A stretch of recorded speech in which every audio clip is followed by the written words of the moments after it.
Salut et bienvenue pour cette nouvelle interview où nous avons interviewé un nouvel artiste, plutôt un artiste urbain nommé Jody Bona. On le remercie énormément pour sa participation à cette interview, ça nous fait super plaisir d'apprendre à le connaître. En tout cas, on espère que cette interview vous plaira. Tous les réseaux sociaux de l'artiste sont en barre d'infos comme sur son site internet.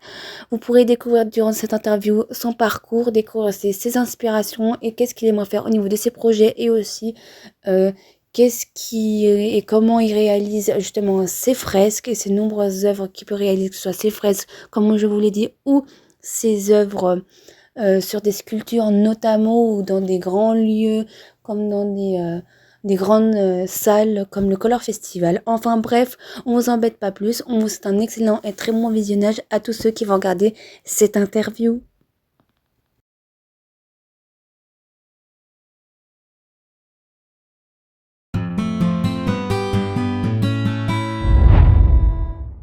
Pourrais-tu te décrire pour ceux qui ne te connaissent pas? Bonjour, je m'appelle Jody Bona et je suis artiste de pop graffiti. C'est un nom que j'ai inventé en 1991 pour décrire mon travail. C'est-à-dire que je mélange le pop art avec le graffiti art, ce qui donne un style, on va dire un mix média de différentes influences. Qui t'inspire et te motive le plus au quotidien? Alors énormément de choses et d'artistes, hein. Je suis nourri de plein de choses, donc notamment les artistes du pop art comme Andy Warhol, Ron Lichtenstein, Jasper Jones, mais aussi Yves Klein, Pierre Soulages. Enfin voilà, j'aime énormément d'artistes, des grands noms du graffiti aussi comme Matsé qui est une fille incroyable et j'adore les façades qu'elle peut faire. Des gens comme Vini aussi, j'ai vu une grande façade avant de venir ici, donc voilà, tout m'influence, tout m'inspire, et puis aussi évidemment la musique, le cinéma. Je reste une éponge à vraiment tous les arts. As-tu déjà collaboré avec des artistes? Alors oui, j'ai déjà eu la chance de collaborer avec Opar et Broke sur une fresque il y a quelques années de ça. Plus récemment aussi avec l'artiste Astro, que j'admire beaucoup. Et puis après, là j'ai aussi la chance de faire une exposition en duo. On choisissait un artiste et je vais en fait customiser une sculpture du chanteur et comédien Philippe Catherine, qui est pour moi un très grand artiste. Donc je suis fier de cette future collaboration qui arrive très bientôt. As-tu toujours eu des passions artistiques? Alors moi je suis vraiment né avec un papa qui était graphiste dans la pub, donc il y avait toujours des feutres à la maison, des encres, des pinceaux, etc. Et depuis tout petit, je griffonne sur des cahiers, des feuilles, etc. Et j'ai l'impression d'avoir toujours été artiste. Ensuite, j'ai fait des cours de théâtre, j'ai été dans une école nationale, j'ai écrit de la poésie, j'ai fait de la musique pendant des années, j'avais mon groupe, on a sorti plusieurs albums, on passait dans beaucoup de radios, on a fait beaucoup de concerts, donc j'ai toujours été artiste. Voilà, j'ai l'impression que c'est ma vie, que je sais pas et je ne veux pas faire autre chose. Pourquoi tu voulais partager ta passion sur les réseaux sociaux? Ah, les réseaux, je dirais qu'aujourd'hui c'est un peu un incontournable, on n'a plus trop le choix. Mais pour être tout à fait honnête avec toi, si je pouvais ne pas avoir de réseaux sociaux, ne pas avoir de téléphone et juste voir les gens comme on est en train de discuter là, je serais beaucoup plus heureux. Et c'est plus pour moi, les réseaux sociaux, c'est plus un travail qu'autre chose. C'est très chronophage et c'est pas forcément tout le temps agréable. Comment réalises-tu tes œuvres? Y a-t-il un procédé spécial? En fait, moi, je commence toujours par faire comme un graffiti. Je viens vraiment du monde du graffiti vandal, hein. Donc, je travaille avec justement ces formes, avec cette gestuelle pour faire mes formes colorées qui sont vraiment issues des lettrages qu'on peut utiliser dans la rue, dans le monde du graffiti. Ensuite, j'utilise des codes comme les coulures, comme certains pochoirs assez basiques. Et ensuite, une fois que c'est sec, je vais venir retravailler avec des encres, après avec des affiches, des vieilles affiches, et après avec des visuels noir et blanc. Donc c'est vraiment un travail par addition et ensuite par soustraction. Donc je vais venir déchirer ensuite toutes ces affiches pour retrouver la peinture qui est en dessous. Donc c'est vraiment un travail d'art plastique en fait. Aurais-tu des nouvelles expos ou projets à l'avenir? Alors des projets, j'en ai plein. C'est plus Amélie, ma chérie, qui les a dans sa tête.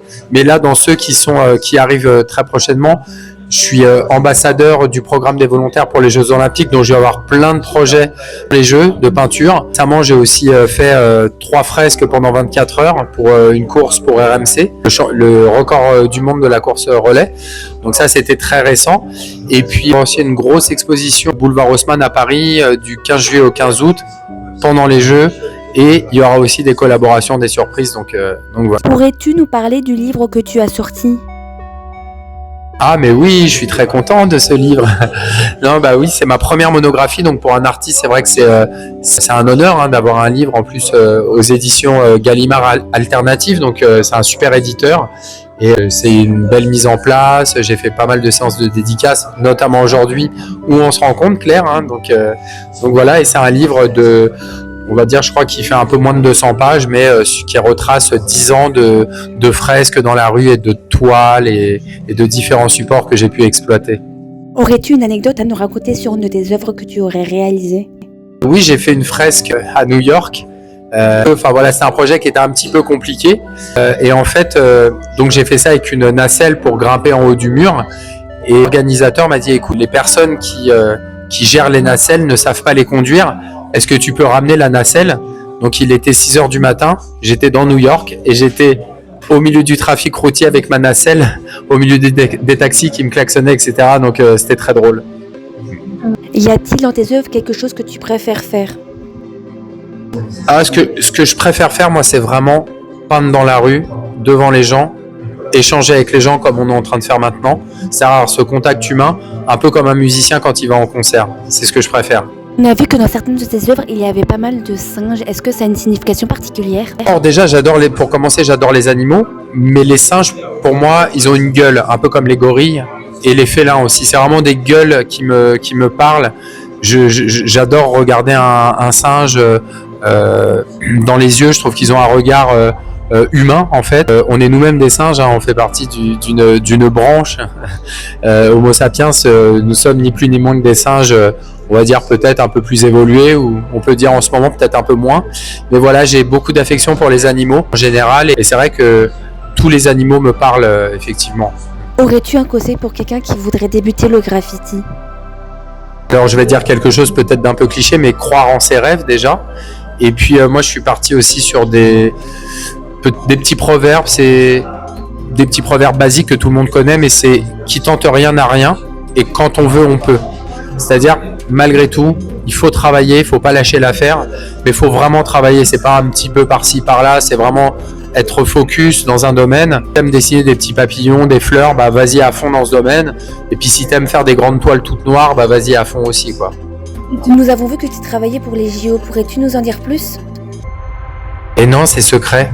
J'ai pas le droit d'en parler. Donc, non, mais là, pour le coup, les réseaux sociaux vont servir à le mettre en temps voulu, mais c'est vrai que c'est des projets où je suis en fait on signe en fait des contrats de confidentialité, donc on ne peut pas en parler avant que ça soit fait. Donc, Aurais-tu quelque chose d'artistique à nous partager? Quelque chose d'artistique, eh bien, qu'est-ce que je pourrais dire? Moi, en ce moment, je sais pas, j'adore Miles Davis. Là, j'étais en train d'en discuter avec justement un charmant monsieur qui est venu me demander une dédicace. On a parlé de Miles Davis et en ce moment, je sais pas, je suis à fond jazz, Miles Davis, John Coltrane et voilà. Donc, écoutez ces grands noms de la musique, ça va vous faire rêver. Merci. Avec grand plaisir. On vous remercie d'avoir regardé cette interview. On espère qu'elle vous aura plu. N'hésitez pas à nous le faire savoir. N'hésitez pas aussi à nous dire quel prochain artiste vous voudrez qu'on interviewe. Et sur ce, on vous appelle plus et on se dit à la prochaine pour de futurs et contenus artistiques.